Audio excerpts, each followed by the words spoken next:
Hey, Greg Fitzsimmons here. Allison Rosen here. Childish today is brought to you by a number of sponsors. We're very excited about the amount of people that want to tell you about themselves through us. They So want we'll to get get, in they want to get in the childish game. You yeah. know what? We have a little something, Greg, that is called heat. And when you got it, other people want it. Wait, I thought we had Buzz. We got buzz and they go together. It's like thunder and lightning. We got heat, we got buzz, we got pizzazz. It's like a convection oven. It's buzzing and it's heating at the same That's time. right. We got a fan in the back blowing our buzz and our heat around. Unbelievable. I was wondering what that smell was. That's our It's buzz and heat. us. Yeah. Okay. Is it, would you call it an enticing smell? Or is it more like a, oh, someone needs to crack a window in here smell? It's like it's like fresh baked cookies, Ooh. but somebody also farted while they were making them. Oh, yes. So it's Yeah. like the first inhale is like, it smells homey. And then you're like, Yeah. oh, but it's like a home I don't want to be in. Right. Right. Yeah, I know how that goes. What's the worst smell you remember in your life? Ooh, what a great question. Like they say you'll never forget the smell of a dead body, a Yes. decomposing body. Apparently it's brutal. I'm trying to, this is for me personally, the worst smell is this, and it's one that I encounter all over the place. I cannot stand the smell of distilled white vinegar. So when people clean with it, which they do often because it's like a cleaning solution, it makes me want to retch. Like I feel like I can't breathe. And I remember there was a certain time of day at my high school where there were two cafeterias, and the what was referred to as the small cafeteria. The Jewish Um, cafeteria and the regular cafeteria? yes. No, it was. I don't know. You know what? The the big. By the way, I never ate at the cafeteria either. I was one of those. But the big cafeteria had, um, like they served hot food, and this little cafeteria was more like a little store Wait, where what do you they. mean you never ate in the cafeteria? Where did you eat? I would bring my own stuff. Well, But and where would you then eat it? oh, so because I went to school in Southern California, where the weather's always wonderful, unless you're a person like me who hates wonderful weather, we would just sit outside. There were tables outside of the cafeteria that had sort of a covered area, but the cafeteria itself was just where you would go to buy the food. It wasn't like you see in the movies and like it sounds like you had where it's its own facility. Yeah. That's how it was for you? Yeah, it was New York. So, you weren't sitting outside in the sun in January. You had your, you know, different sections. There was the jocks were in one section and the nerds were in another section, Just like a John Hughes movie. and the black kids in one area, the Latino kids in another area. Mm, It really was like prison. Like people, it really was very racially segregated because, and there was a lot of black and Latino kids in my school, but nobody, and we were friends. Like people were friends with each other, but there was definitely sections of the interesting. cafeteria that were kind of like had a country, a kind of ethnic identity to them. Where did you sit? I sat with the black kids. No, I really. was I was rejected by the Caucasians. I sat with kind of the nerds. I was kind of a nerd until I got to like seventh grade, and then I started hanging out with cool kids. Hmm.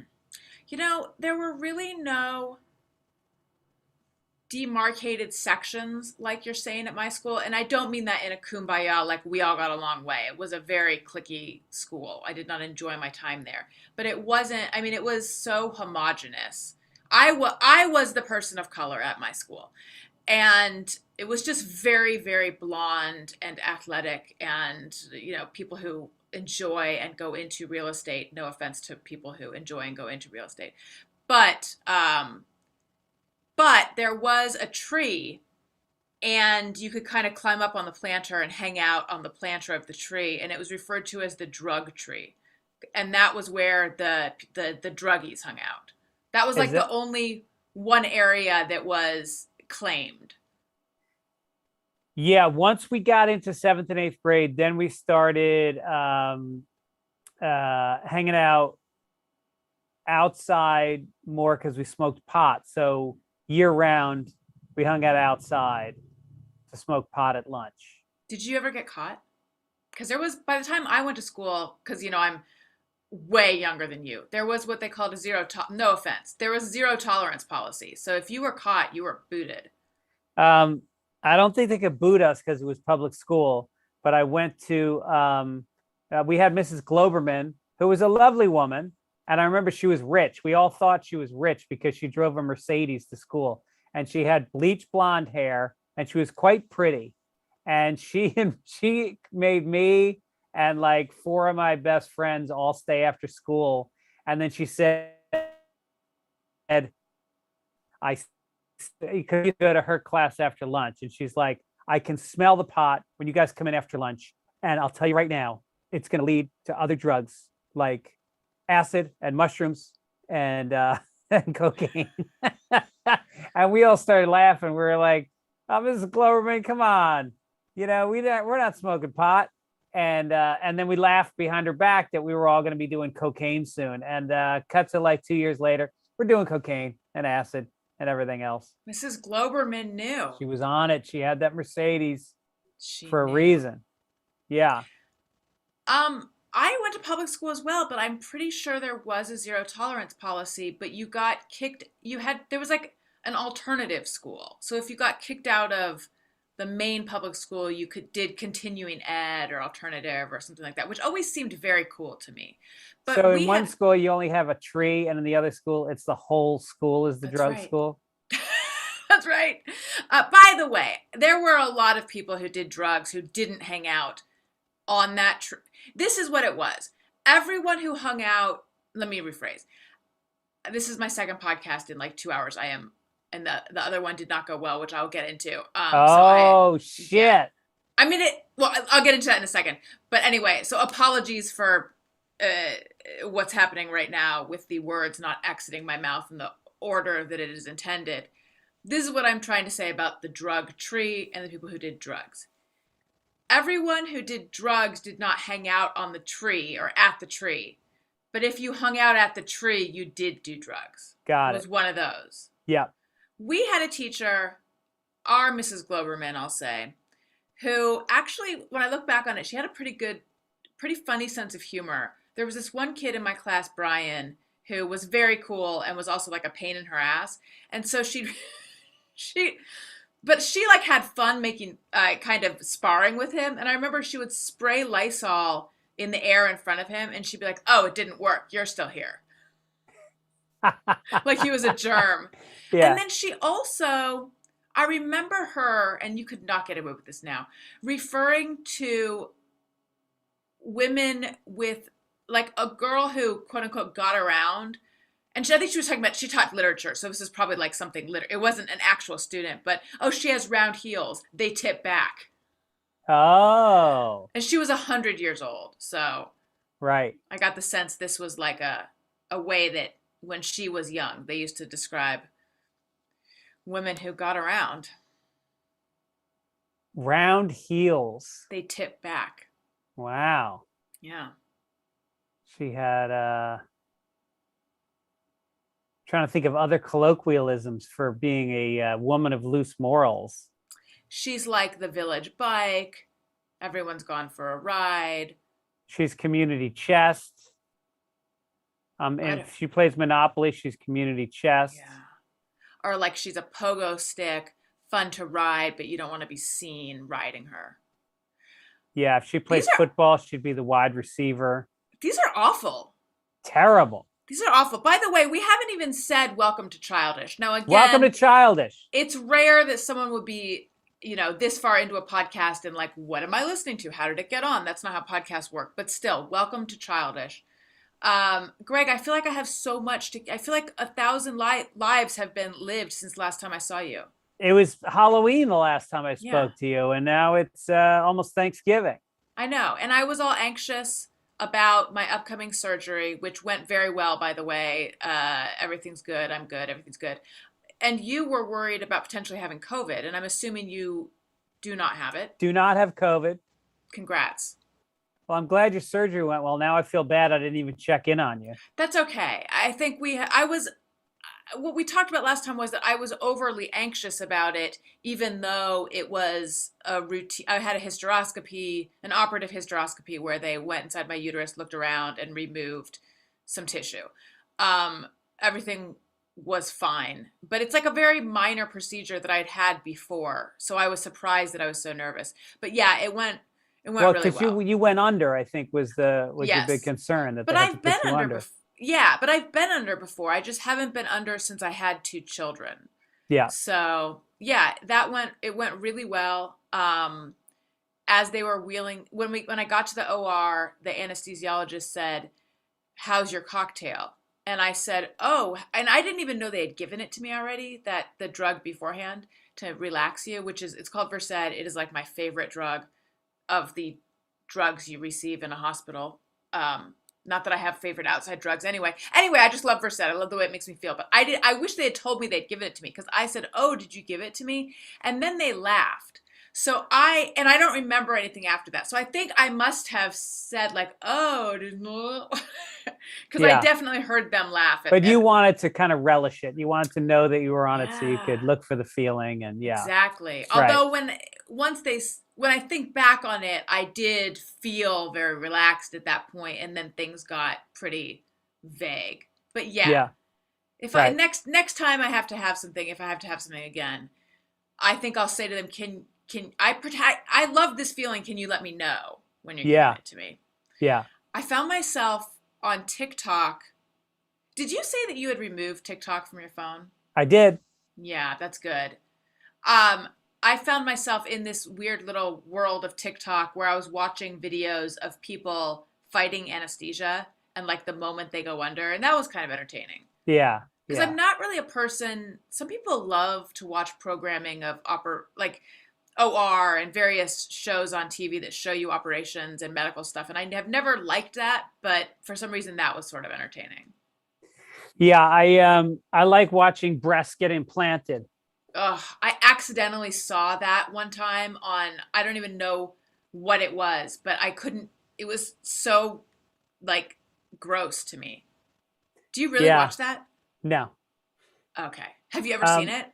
It's really a lot to take in. it's violent. They really pull I mean, hard on the flesh. yeah, it like, I said a lot to take in metaphorically, but it's also literally a lot to take in.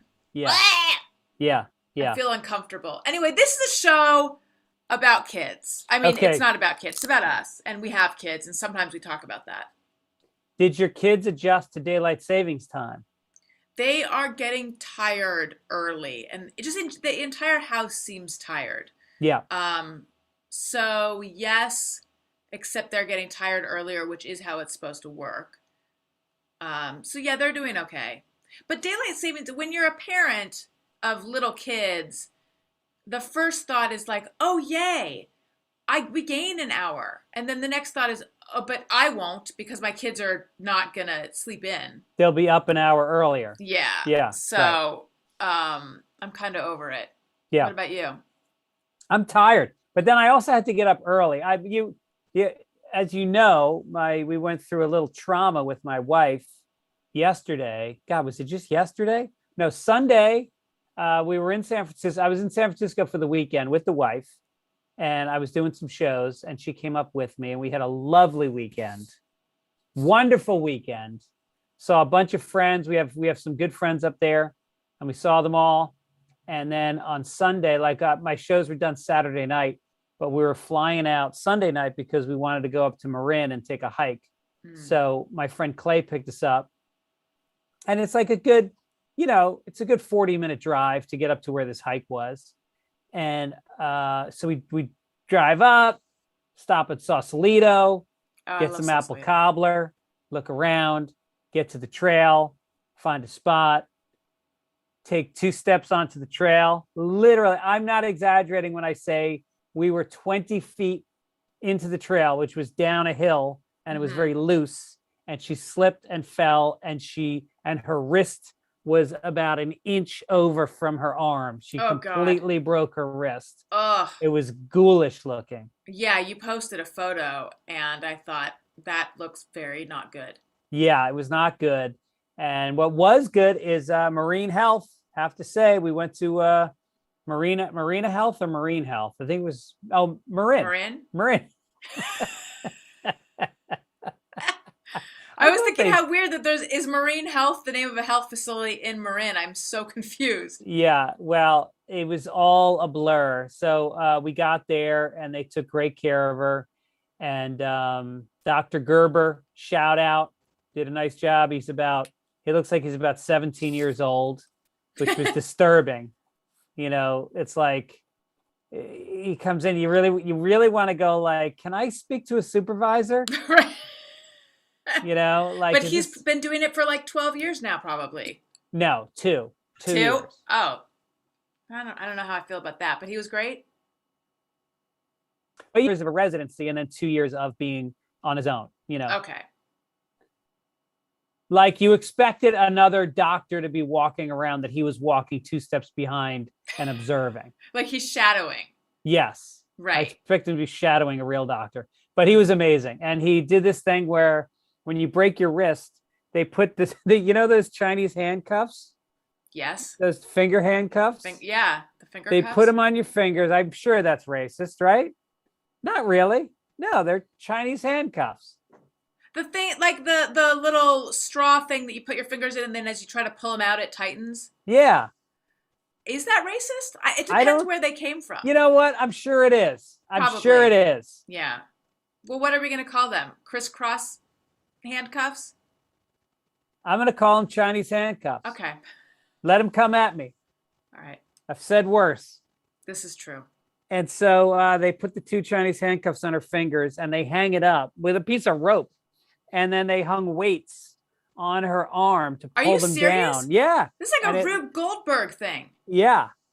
And it like straightened out her wrist. It actually like stretched it and straightened it out. Did it hurt her a lot? Or did they give her No, morphine or something? No, first they shot her up. First they shot her up full of something. And then they gave her some morphine. So they localized the wrist with a shot that he was like really jamming into her. He had her arm up on an X-ray or an ultrasound. So he was ultrasounding it so he could see where the needle was going, and he just kept jabbing it in. And I was like, I had to leave the room. The room. It was brutal.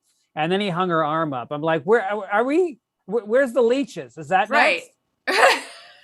And so they told her she looked good, and we were in and out, and I don't know, we're probably there for like 4 hours. It wasn't too bad.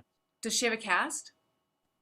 They have a plaster splint, they call it, because it's not they cast it over this around this way. Well, if you're not watching, it doesn't make sense, but there's an opening in the cast so that the arm can expand. Yeah.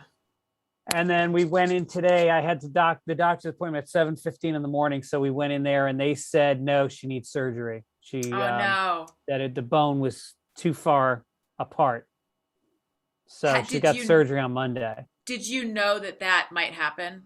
Well, they told us at Marin Health that things look good and she probably wouldn't need surgery. See, this is where Dr. Gerber needs those extra few years of experience, Yep. I think. He was so cocksure. Yep. He was cocksure. But then again, like he was all goofed up because he just had a juice box. So I don't think he was thinking straight. I don't like when they give the young doctors juice boxes. It just makes them a little too high energy. And also, like, the fact that he has a plastic medical bag seems weird. Right. That has SpongeBob on it. That doesn't seem professional. The Velcro shoes, the whole thing. Yeah. Give me a guy with puberty next time. Right. It's an extreme Doogie Howser. Yeah. So she has to have surgery to reset it or something? Is that what they do? Yeah, they're going to reset it, which I guess is going to be painful, and she'll have to go under. And tell her to enjoy that Versed. You know, it was really funny. Oh yeah, the Versed. She loves the Versed also. Oh, she and I should bond. we went into the hospital and we were with our friend Clay, and they tell you because of COVID protocols that you can only have one visitor. And so we were standing there. So they told us that, and I go, but we're a throuple. Did you really And say that? yeah, and the intake woman, because it's Marin, stopped and went, "Oh, okay, let me check on that." And I said, "I'm kidding." Oh, you should have stayed. You should have stuck with it. I know. I figured, at this point, the impetus was on getting her medical care rather than the joke. Right. I kept thinking, because if when you're having surgery, that you're not supposed to eat or drink anything, except you can take your medication with one, tiny sip of water after midnight. And they always, like every single person the next day asks you, when's the last time you had anything to eat or drink? And I kept thinking, like, what would happen if I just said, like, oh, I just had an Eggs Benedict? For some reason, Eggs Benedict is what I would say that I had. And then I thought, nah, it's hacky. Like, they've heard that joke probably 1,000 times. Yeah. So I didn't do it, but my brain was really, really circling around it. I think you got to give them the comedy. Everybody, it relieves the situation. Maybe I should have done it then. Should have done it. I probably should have done it. I got to tell you about why the podcast that I just did, how I messed up. But first, Greg, I want to tell you and the listeners about something amazing, and it's called Omaze with an O. If you've ever dreamed of having the chance to win awesome prizes like a Tesla, a karaoke experience with Charlize Theron, going to space with Virgin Galactic, then you have to check out Omaze, the new way to give back to charity and have fun doing it. Here's how it works. You enter for the chance to win something amazing, and at the same time, you can donate to support great causes. It's a fun and easy way for nonprofits to raise money and for you to win big prizes, like one that I would like to win. It's a multi-million-dollar house in Miami. It is a beachside mansion in Miami. It is amazing. Go to omaze.com/childish and select the Miami Dream House or a different experience of your choosing. Once you've selected your prize, choose a donation amount from $10 to $150. The more you donate, the more entries you'll get. Through your donations, Omaze has raised more than $150 million to support over 350 nonprofits around the world.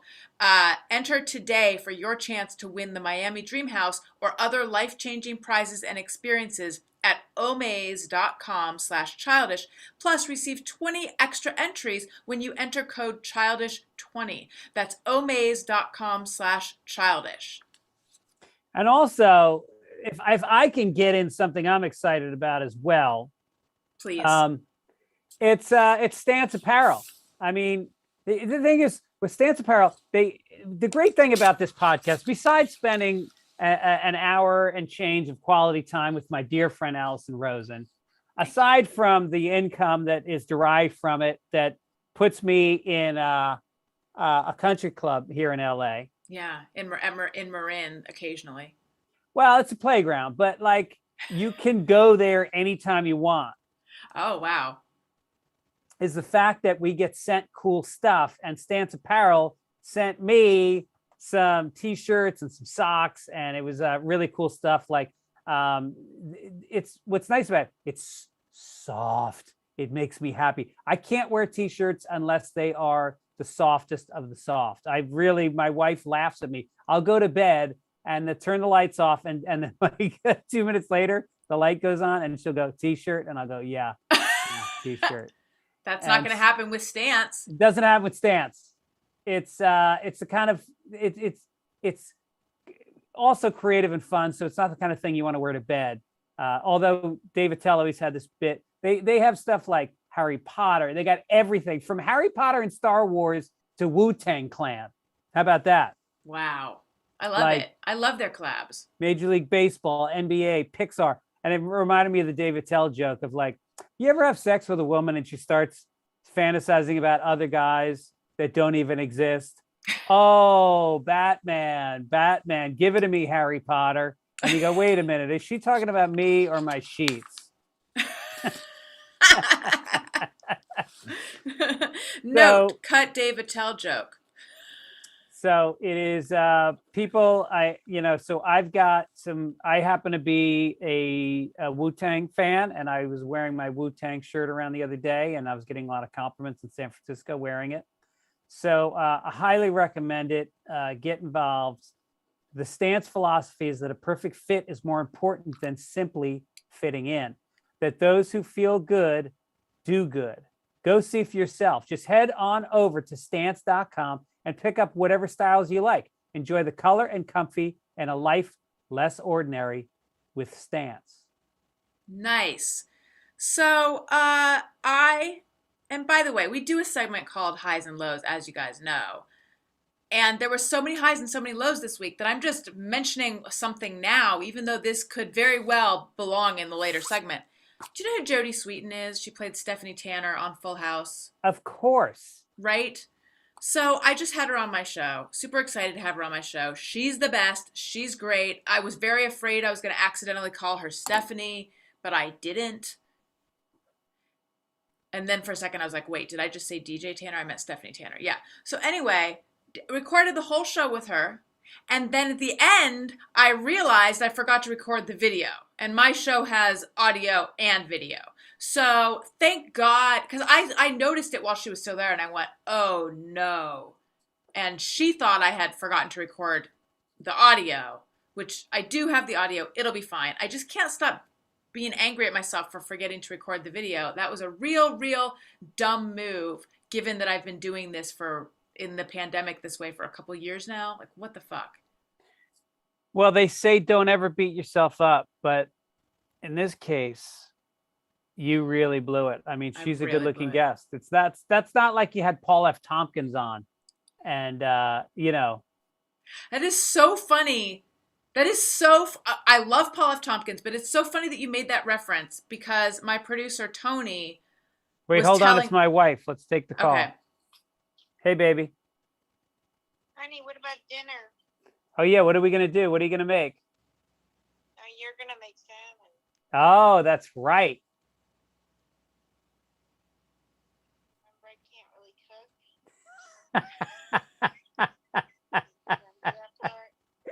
Honey, we're doing the Childish podcast right now. All right, hurry up. I'm hungry. All right, well, I'll be home in an hour.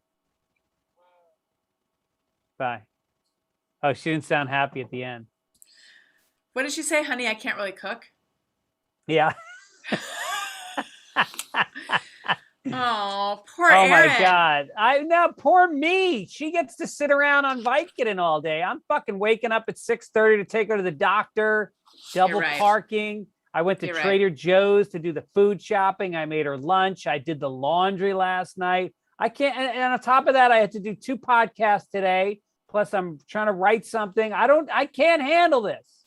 Why wasn't she thinking about you when she broke her wrist? Exactly. But for real, are you guys done with this hiking stuff now?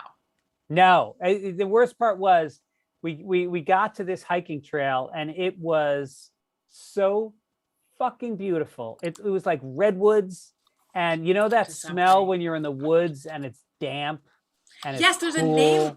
I think there's a name for it, and it's petrichor. I just learned this recently. Oh, I was so excited for this hike, and then she blew it. And here I shouldn't even say this, but I did say to her before we left for the trip, I go pack some hiking shoes, and she didn't, and she was wearing some fucking running shoes, and so she fell.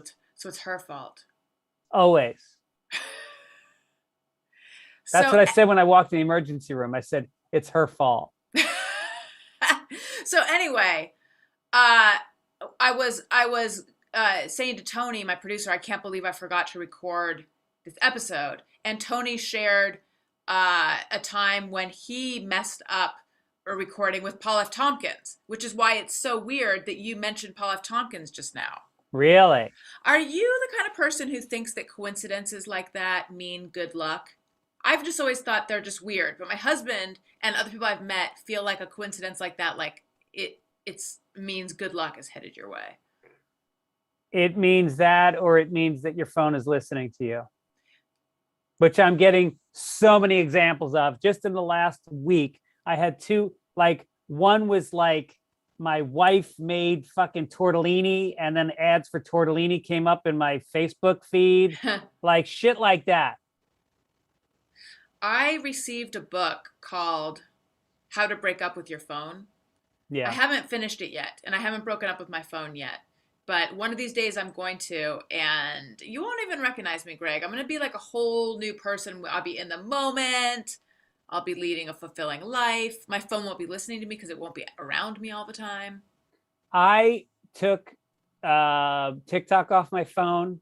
I barely do Twitter and Instagram. I don't answer my phone unless it's my wife generally. I am divorced from my phone, and I am miserable. Sorry. So good luck. So I just didn't think it was going to go that way. Well, that's like me. I've been drinking, instead of drinking my flavored water beverages that have artificial sweetener in them, I've switched to water, and I don't feel any better. Yeah. We've been sold a faulty bill of goods. Yep.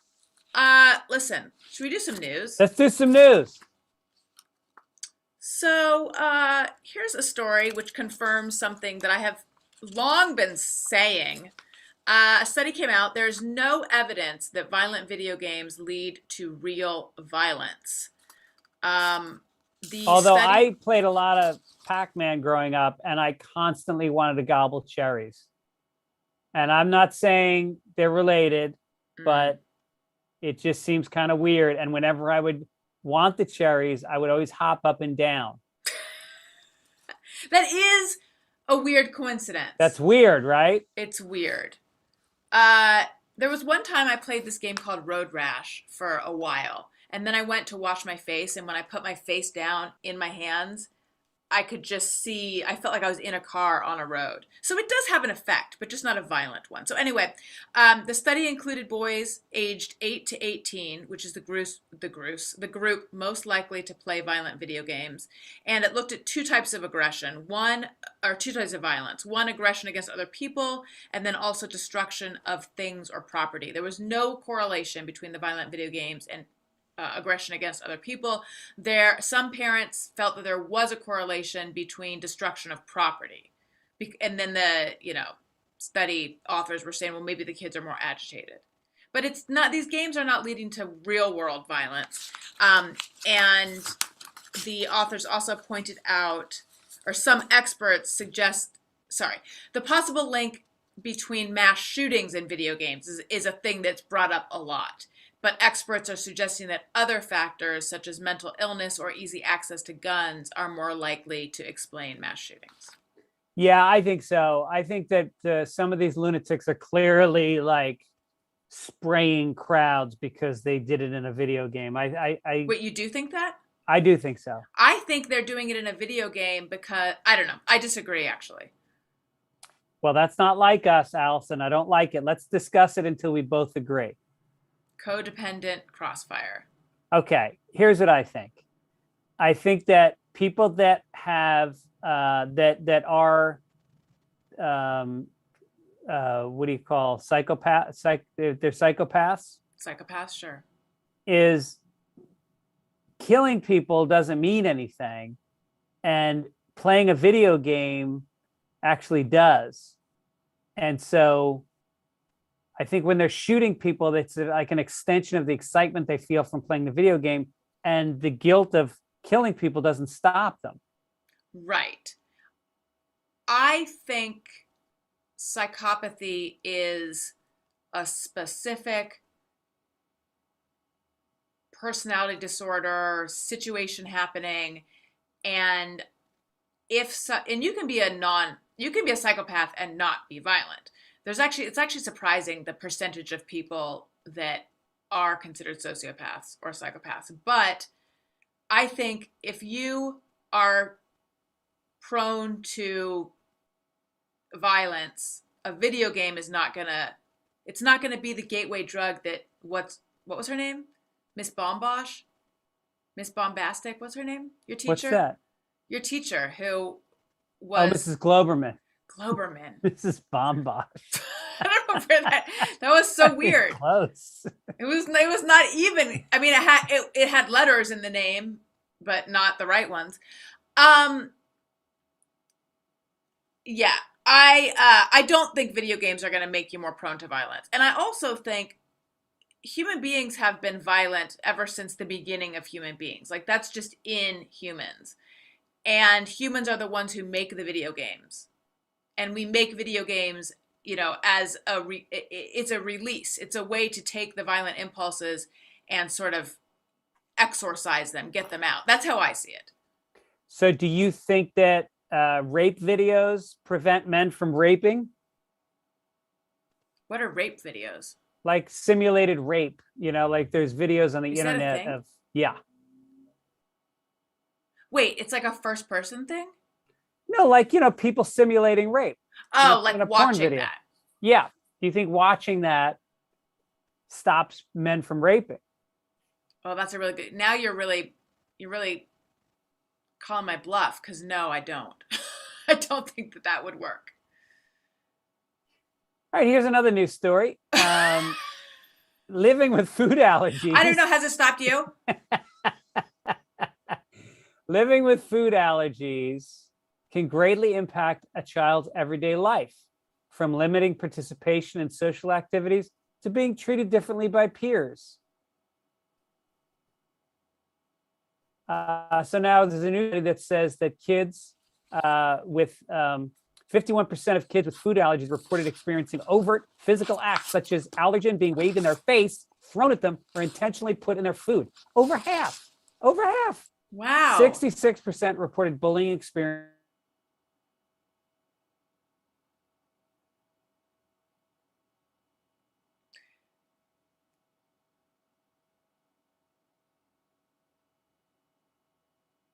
Greg, I think I've lost you. You're frozen.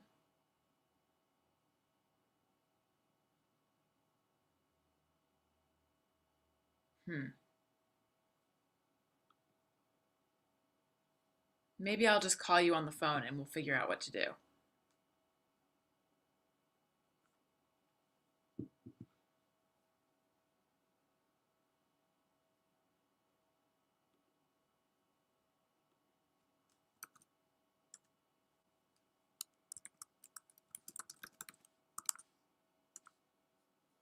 All right. If you're watching us on YouTube, he'll be back in a moment, but he disappeared.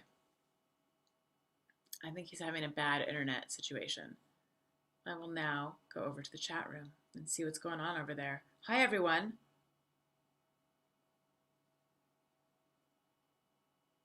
Marco, yes, I am.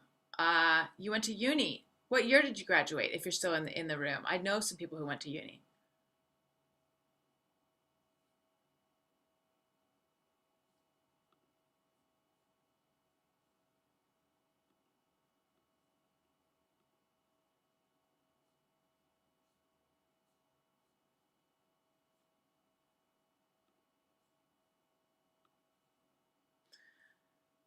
I would like to take this moment to remind you guys, if you like what you're hearing, leave us a nice comment on Apple Podcasts. It helps out the podcast. And we love that, and we love to read your Oh, Greg is here. Okay.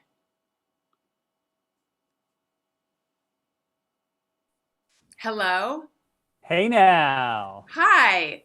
I was just reminding. Why Oh no, what's happening now? covered the time for us? I'm sorry. Can you see me? Yes, you cut out for a second. What'd you say? That I covered the time for you? Okay. Did you cover the time? Were you entertaining while I was off?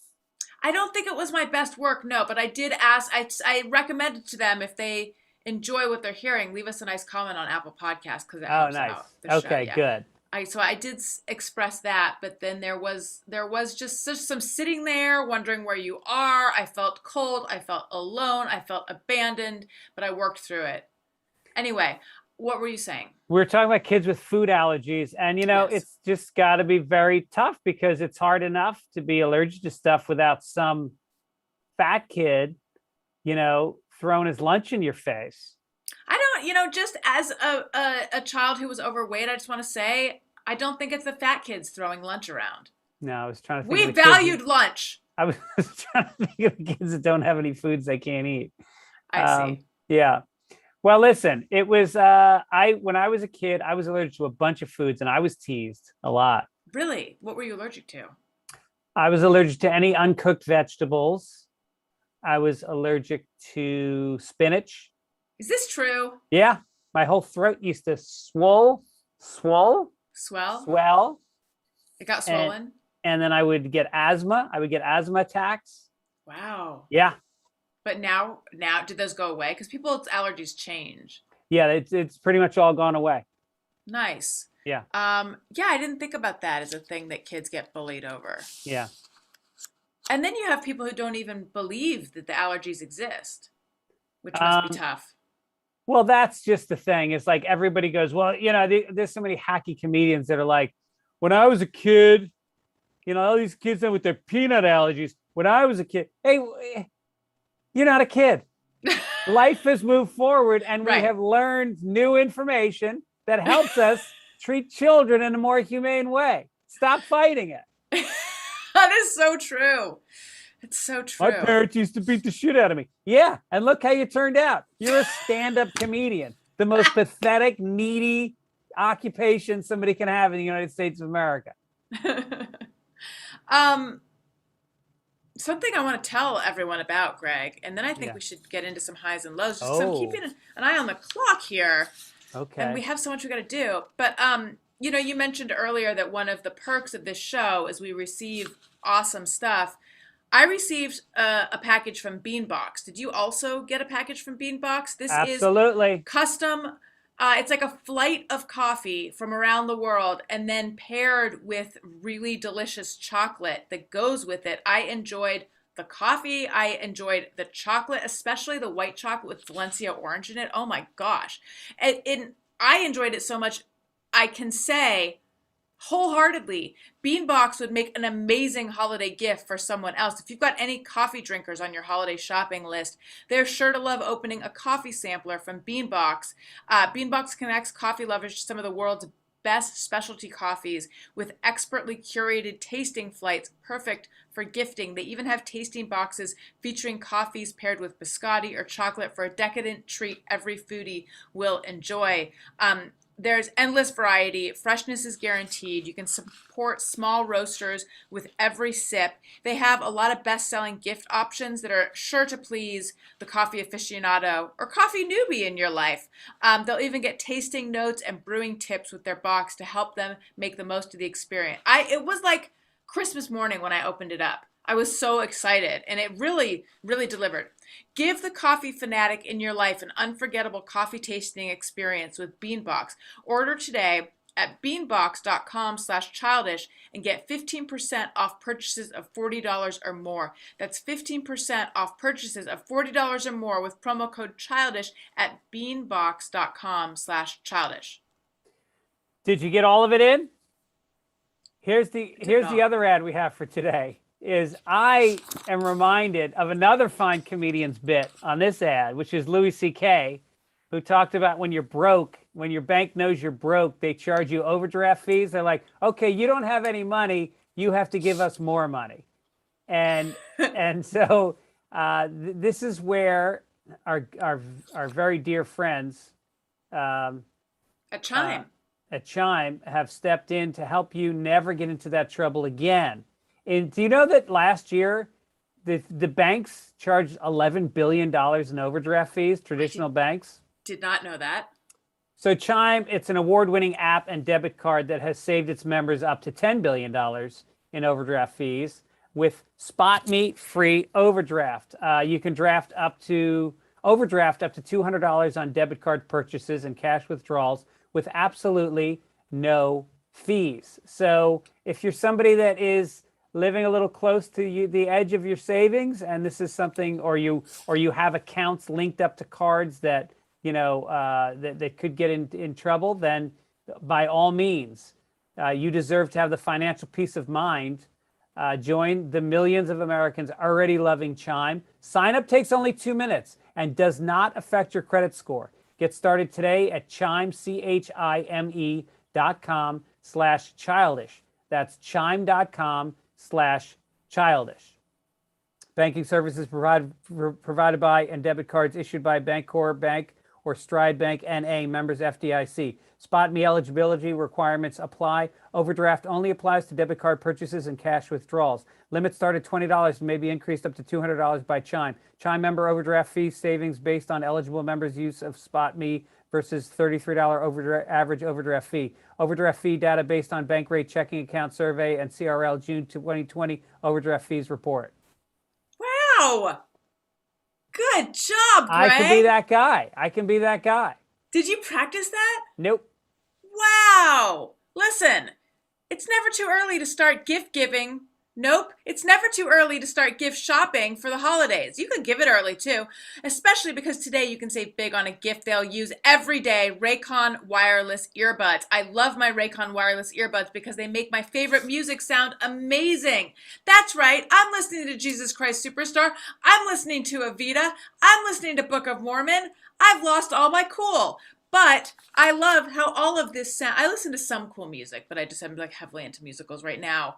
I can't explain it, but it all sounds good on my Raycon wireless earbuds, seamless Bluetooth pairing, and a comfortable noise isolating fit. You can start listening right away and keep listening for hours. The audio quality is amazing, comparable to what you get from other premium brands, except Raycon starts at half the price. The new everyday earbuds come with 3 new sound profiles to make sure everything you're listening to sounds its best with just the right amount of bass.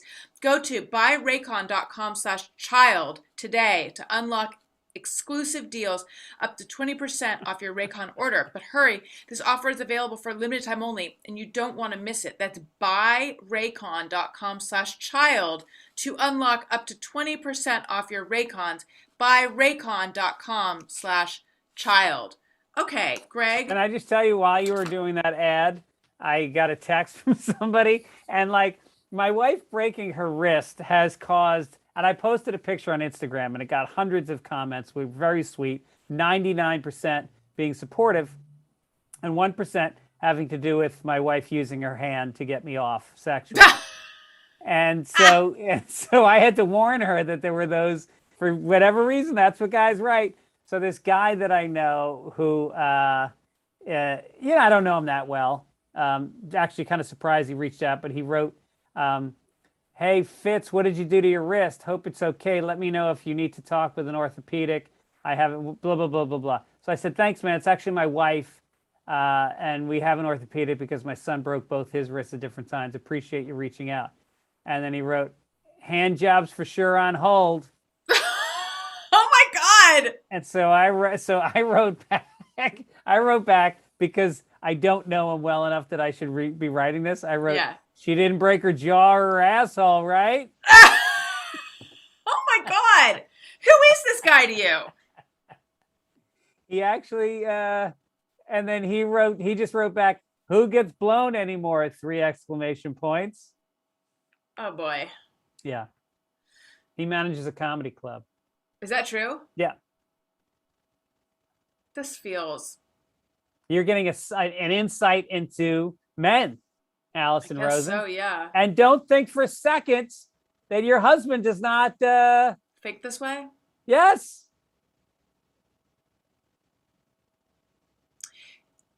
I feel like he doesn't, but I'm probably deluding myself. I don't know. His email address is 6969 bunghole 2 in the stink @gmail.com. He told me that was a family name. I like that this guy thought that was your wrist. I thought it was your wrist for a second, and I was like, Greg's wrist is daintier than I realized. And then I realized it was Aaron. Let's do highs and lows. Let's do it. Okay. Who's going to start?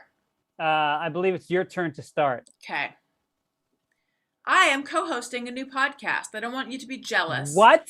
That's what? Right. That's what? Right. That's right. What? That's right. That's right. I'm co-hosting a new podcast. It's called Is it you and Paul F. Tompkins? No, it's me and a guy named Todd Perry, and it's called Upworthy Weekly. I don't know if you're familiar with Upworthy. They are on the Instagram. They have a ton of followers, and they are a website, upworthy.com, and they post lighthearted If I say lighthearted feel good news, that makes it sound too like every single story is about dogs who saved their owner, even though we did talk about a story about these two dogs that saved their owner. So it's like not hard news, but it's they call it the best of humanity. So they wanted to start a podcast, and they brought me on to co-host this podcast. And each week it comes out on Saturdays, and each week we take a look back at the most engaging stories from the week before, and it's been really fun. And I'm very excited about it. So everyone, please go check out Upworthy Weekly. That is my high. All right. I feel like we have a lot to talk about. I know. How many podcasts are you hosting now? You got Allison Rosen, your new best friend, comes out on Mondays and Thursdays. That's right. Now you've got Childish. Every other Wednesday. And what else? And then I've got Upworthy Weekly that comes out on Saturdays. Okay, that's fine. Yeah. I mean, I have to review our same. contract. I believe I have a non-compete contract. When we met at the auditions for this podcast, there was just so much fine print. I just got tired of reading it. So I'm like, whatever. And I just signed. I remember George Lopez walked out of the audition room when he read the contract. That's right. And I know, because he and I did really well on the chemistry test. Yes. But then, yeah, it was just got hung up with his representation and stuff. We're even now. Yeah. Because you've got 2 and this one. And now I've got 2 and this one. No, I've got a new one. I decided I'm going to launch a new one, though. Oh, no. What's this? It's called... Upworthy Daily? It's what? I said Upworthy Daily. Are you going to beat my Upworthy Weekly with Upworthy Daily? No, it's called Hand Jobs Daily. And it's just guys talking about hand jobs. No, nothing else? That's the only thing. And it's not like Childish, where sometimes you and I stray and we talk about things that are not related to children. Right. About 90% of the time of the show. But on Hand Job Daily, we are strict. We actually have a room monitor. Oh, wow. And when we start to get into, say, blowjobs or anal or anything like that, he gently but firmly brings us back on point. That's nice. Yeah. We already have a lot of sponsorships. So 7 days a week? It's 7 days a week. 365 days a year, except for leap year. They said that we can take off the 4th of July because, it's America's holiday. Yeah. And hand jobs are really more of a Japanese thing. Is that true? Sponsorships include Kleenex, KY Jelly, Jergens, Florsheim shoes, Jergens lotion. Wow, Greg, I didn't know that you were so into hand jobs. So into hand jobs. Because, the thing about the hand job is you can keep having a conversation with your loved one while it's happening. It's the most intimate, really. Yep. And I'm talking mutual hand jobs. A woman can receive a hand job as well. It's a finger job, but you do it at the same time. You sit facing each other, and you have a good. You look each other deep in the eye, and you just hand each other off. So, are you gonna have guests on this show? Always. Oh, there'll always be guests. Nice. Well, congratulations. Yeah. I feel you've one-upped me. But I mean, good luck with yours too. It sounds cute and uplifting, but there's not too much that's more uplifting than manual stimulation. And again, this is for the guys and the gals.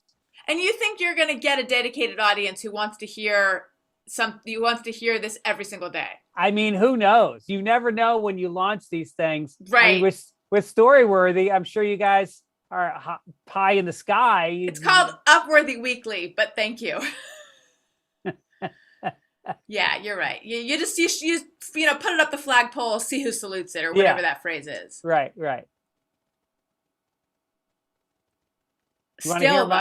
Still though, I mean, it's we're both juggling a lot, and now you're like really taking on a lot to do a daily hand job podcast with guests. With guests, and it's a 'Cause you don't round table. So we Oh, have to wow. yeah, it's 7 people every day. Oh my God. Yeah.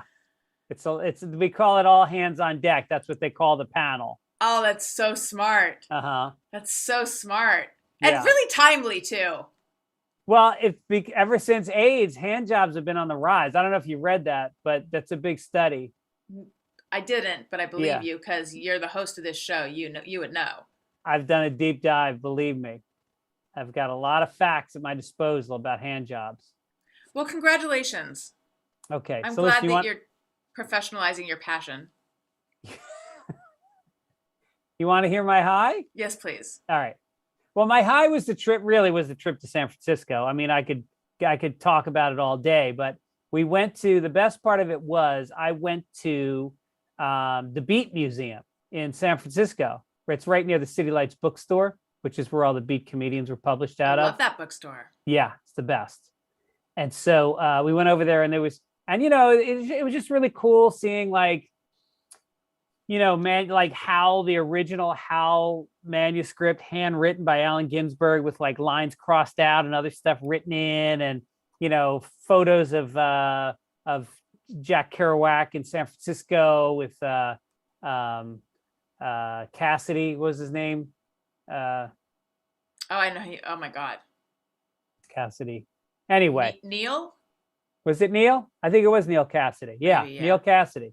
And because I always loved the beat poetry, and so afterwards we spent we expected it would be like a half an hour thing. We were there for like 2 hours, and then on the way out we ended up talking to the guy that worked at the front desk, who was this young hipster kid who was really into the beats, and we just talked about. I actually designed a course my senior year of college based on the beats, based on Kerouac and Ginsberg, and comparing them to Whitman and Emerson, and how similar they were in themes and styles. And so anyway, we just had this great long talk with him, and then we bought a bunch of books. I'm going to reread the Electric Kool-Aid Acid Test, and I bought On the Road because I realized I haven't read it since college.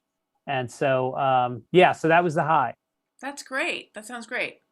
My low, not too low, although personally upsetting. By the way, I never found out what the grossest thing you've ever smelled is.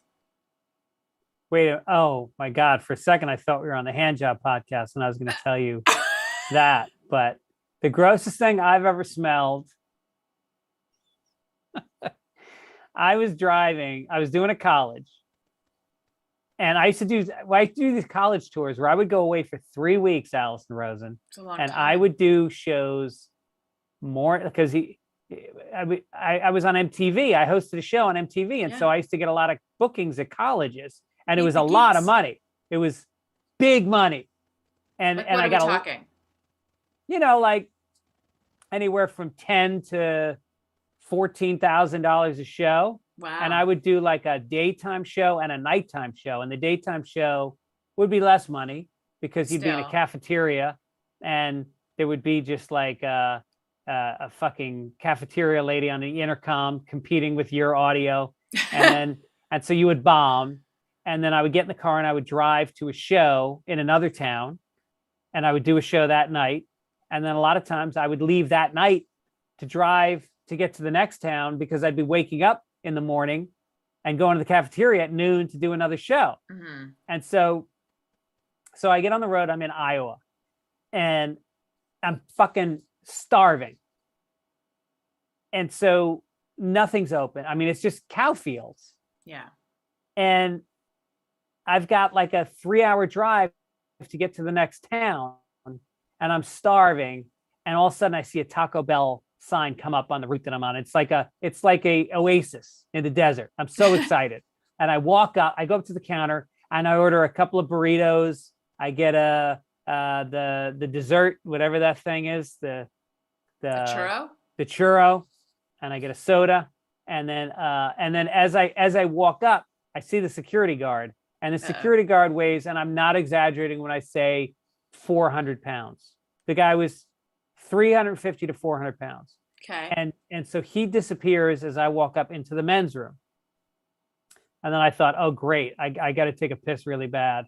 And so I order my food and I waiting by the bathroom. And then the guy walks out and then I go in to take a piss. And he had done something in there that was evil, that was pure evil. You got to picture this guy's diet. He lives in Iowa. He works at Taco Bell. What is he eating twice a day? Probably Taco Bell. Probably Taco Bell.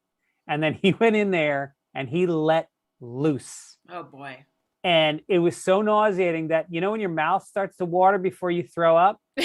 Yes. My mouth started watering and I walked out and the lady was like, food's ready. And I was like, I'm good. And I just walked out and I got back in the car and I kept driving nauseous. My eyes are stinging thinking about it. Yeah, I was like Jack Kerouac on the road. Wow. Yeah. Gross. I'll just, you know, we can call that my low. Yeah. That was my low. Well, my low also involved something gross, but not nearly as gross as that. So went to the playground with my kids, met some friends there and their kids, and all our kids were playing, and it was very sweet. And it's a playground that has a lot of sand. And Owen slipped and fell, and he was fine. But I picked him up, and he's like, my finger. That's how he talks. My finger. And I'm like, oh, did you hurt your finger? And he goes, kiss it. And he put his sandy hand onto my mouth. And I am still picking out grains of sand from my teeth. Is there now I feel your story has answered this question. I was going to say, is there anything worse than a mouthful of sand? Like, I would actually take a foul liquid over a mouthful of sand, because the gross liquid you can either, and I realize the jokes I'm not making, you can spit it out, you can swallow, it's gone. The sand lingers. Could have been a cat sandbox. That could have been worse. That would definitely be worse. Right? Although these are little kids in this sandbox, so who knows? That's true. That's true. But yeah, it was so sweet until I realized this kid just shoved a bunch of sand in my mouth. Yeah, this kid. I know. I had to disown him. I was so repulsed. My finger, kiss. Yeah, he did. I don't think he said kiss it. He just went kiss into my face. Yeah, but he's a sweetie. Just he is. Doesn't understand that I don't want his sand in my mouth. Yeah. When are we going to do a show in person so I can see these goddamn kids? They're getting so big too. I know. I was just saying. You have your video equipment set up in your studio yet? No, it's exactly the same as it. I mean, look, I've got 2 cameras. I just don't really have them set up correctly, and it looks like shit. But how long would it take you to set up the cameras? Probably not very long. Probably a half of one day? Yeah, I could probably do that. Okay. Probably do it. I miss you. I miss you too. Do you know how long it's been? It's been so long, like maybe I don't even have legs anymore. You've only seen this part of me. I might just exist like this. Right. I'm just head and shoulders. Your head and shoulders above the rest. Thank you. You know. So is this next sponsor? I'm kidding.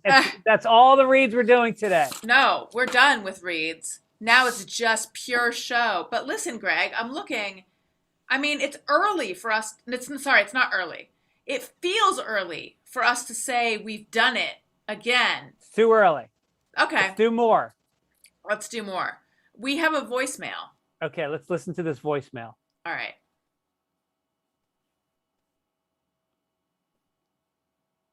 Let's hear what this listener has to say. And real fast, I'll just say, Pete, cut this out. If you're watching us on YouTube right now, I think that you're not going to hear this voicemail. So you got to go back and listen to it afterwards. It's just a glitch. Hi, Greg and Allison. This is Addie from Washington. I just wanted to call with an update. I had called you guys a couple of years ago and just asked a question about wanting to have a second child and my husband not wanting to do that because he is the sole income earner, and just wanted to give you guys an update that we have since had our second child. I have a 6-month-old daughter now, along with my 4-year-old son. And so very happy about that. So thanks for all your advice. And also just wanted to ask a question, since you both have 2 children, and I guess especially Greg being the dad and also the primary earner in his family. It seems like with my second child, and granted I am coming off of the heels of saying that my husband didn't really want to have a second child, but it seems like he has less time, obviously, to connect with our new baby than he did with our first son. And I know we have a 4-year-old now taking our time, but I just wanted to get Greg's take on if that's just a function of now having a second child and trying to manage your first child as well, or if that's a dad thing, or if that's maybe a result of him being less invested in this pregnancy before it happened. So just wanted your opinion on that, and also to give you guys that quick update. So thanks so much. Wait, so what is she asking me? I think she wants to know, he's less engaged with this baby, and what is up with that. Is that because he was less excited, was sort of on the fence about having a baby, or is it because he's busier because there's already another kid? Look, I know she wanted your thoughts on this, but I'm just going to jump in and say, you jump in. I'm going to jump in and say, it's a pretty common thing when you have your second. First of all, congratulations. It's a pretty common thing when you have your second to feel guilty that you are not rearing them with the same with that same new parent smell that you had with your first. We did Mommy and Me. We did tons of activities, tons of stuff with Elliot that we haven't done with Owen. The pandemic is part of it, and that could be part of it in your case too. But it's just you don't have nearly as much time with the second. And so I think you prioritize, the second gets a better set of parents because you're broken in. So I would say, I think what you're talking about is pretty natural. Yeah. I mean, you can't, the pandemic changed everybody fundamentally. And I don't think many of us are not back to our normal selves yet. And we think we're supposed to be. And I don't think we really check in and say, am I emotionally as available and supportive to the people around me as I was before, or even as I could be? But having a second kid, I can also tell you, and you're the bread earner as much as your partner is, Allison. But in my case, I was the primary and only bread earner. I felt a lot of pressure when the second kid came. I think I put more pressure on myself to earn with the second one than the first, because I really started looking at everything being doubled. And so he's probably experiencing that as well. But, like you said, you're better parents with the second one. So your second kid's going to be fine. He's getting plenty. But I think you guys need to have an honest conversation about it so that you don't feel confused about it or even resentful. And then he would probably appreciate knowing that you've noticed that he's struggling a little bit. So open it up to conversation. That's always the answer. Yeah, she's saying, I just had to check to make sure that we are answering her question sufficiently. She's saying that he has less time to connect with this baby. Yeah, right. It'll be okay. It's all going to be okay. And you know what, Allison? Okay. What? We're going to be okay. Even though you have taken on a monster load, which is the working title actually for Hand Job Podcast. But look, we've both taken on new podcasts. That's a big deal.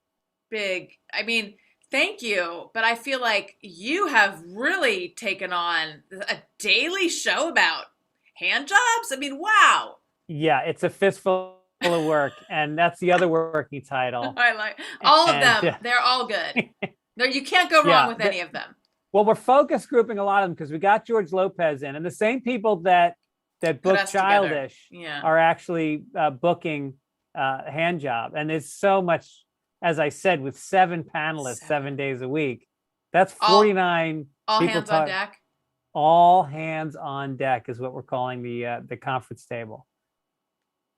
It's actually 7 times 365, right? Because it's 7 people 364. We're not doing right. 4th of July. Right. Yeah. Wow. But it's a big deal. And again, I don't want to overshadow yours because it sounds fun. It's upbeat. You sound like you're perfect to deal. I know you do topical stuff well. It's been in your wheelhouse for a long time. And I know you work well with male talent. But on Hand Job, we talk about that as well, working with male talent. Yeah, I'm excited to do topical stuff again. Yeah. Again, I feel like it pales in comparison to what you're doing, but it's a fun little thing for me. Look, what doesn't? What doesn't? When it comes down to it, you outshine us all. Yes, there's Hand Job, and then there's other podcasts. So right. We'll see where it goes. Again, we're running up the flagpole, and that's actually another working title. And we'll see who salutes it. We'll see who jacks it off. We'll see what happens. Who's like your main competition? Like, is it The Daily from New York Times? It's The Daily, and there's a don't get me in trouble. Okay. Don't get me in trouble, Allison Rosen. Me don't get you in trouble. Okay. Listen, Greg. Yeah. We did it again. We've done it. We set out to do it. And full disclosure to the audience, before the show, both of us revealed to each other that we were not in a great mood. Mm-mm. I am dealing with my wife's trauma. I'm dealing with the trauma of waking up at 6:30 this morning. And I'm not sure that I took my antidepressants this morning. And usually right around now is when it hits me like a ton of bricks. But you get me through it. Your smile and your laughter gets me through it. So thank you. Thank you. Same. And I was just feeling crappy that I forgot to record the video on my podcast before. And I'm just tired from having just done the podcast. But you energized me. Good. This is what you can do for your all hands on deck and the nation at large. Yeah. Energize them. Well, again, we appreciate you guys listening. Thank you for we had a bunch of emails. We're going to get to those next week. Yes. If you want to email us, childishpod@gmail.com, and follow us on social media @childishpod on Twitter and Instagram. We post a weekly social media question. You can weigh in. We read those on the show. And call in. I don't have the number in front of me because it's a long story. But anyway, if you go to our website, childishpod.com, go to connect and you can get the number right there, or listen to any past episode where I share it. Okay. And then you can also check out Sunday Papers, which is my other podcast, Fitzdog Radio. And then Hand Job comes out at midnight, every night at midnight, which is pretty, because we just figured statistically, and we had our researchers look into this, when do most hand jobs take place? Oh. And it's the stroke of midnight. Oh, so yeah. You're thinking this is like, your podcast is like a companion piece to a hand job? Like, I should have made that more clear. Yeah, I didn't. Instead of listening to, Leon Sayers or Chicago. These are classic hand job artists. Those are hand job artists. What we're saying is listen to 7 people. Well, plus 7 is the panelist, plus me, and there's 3 hosts. Oh so my God. I got passed by? You know I like to host, Greg. It's all men. Oh. It's manly men. It's manly men. It's like Brian Callen and Brendan Schaub and Joe Rogan. Oh, wow. You got those guys? It's real men. Every single. So you got Brian Callen, Brendan Schaub, and Joe Rogan, and you to talk about hand jobs 365 days a year. Well, that's just the first 4. I mean 64. You've got 3 other panelists, 3 other hosts. It's a lot. No women. There's women giving hand jobs on the show. Like in my case, my wife will be giving me a hand job during the show. It's sounds so much like Erin. Something she'd be into. It's a 90-second podcast. I don't know if I mentioned that. No. Which it seems like a lot to get 10 people in the room together at midnight. I mean, you've got a panel of 7 people. You've got 3 hosts. You've got field pieces. It does seem like a lot for 90 seconds, but yeah, I like you said, that same company that put us together, they know podcasts.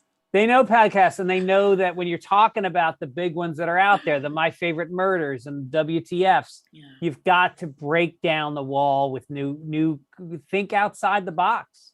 So if I'm understanding correctly, at the stroke of midnight, which is the other working title, by the way. At the stroke of midnight, when Daniel approaches me and says, he just gives me a nod, I'm supposed to get out my phone, turn it on, listen to this, and then give him a hand job? No, you give him a hand job while the podcast is going on. Oh, that's what I mean. Yeah. Yeah. Simultaneously. Yeah. Yes, simultaneously. Yeah, it's a lot. You can't miss. It's a lot with to take in. Yeah. This recipe for success. You can't miss. Well, I'm really happy. I'm really happy for you. Please. And when does yours premiere? It premiered on Saturday. Oh, that's exciting. Yeah. So second episode comes out this Saturday. Big debate about Christmas music. My co-host is all wrong about Christmas music. I'm all right about it. So go check that out. Upworthy Weekly. Also check out Allison Rosen's Your New Best Friend. I just had my longtime celebrity crush, Bobcat Goldthwait, on. He's a delight. Got Jodie Sweetin coming up. There won't be video for that one because I messed up. So check that out. And thank you guys so much for listening. All right. Thanks for listening. And I'll see you soon. My name's Greg Fitzsimmons. I'm Allison Rosen. And we are Childish. All right. Bye, people watching on YouTube. Thank you so much. You guys saw a lot of behind the scenes today. Yes, you did.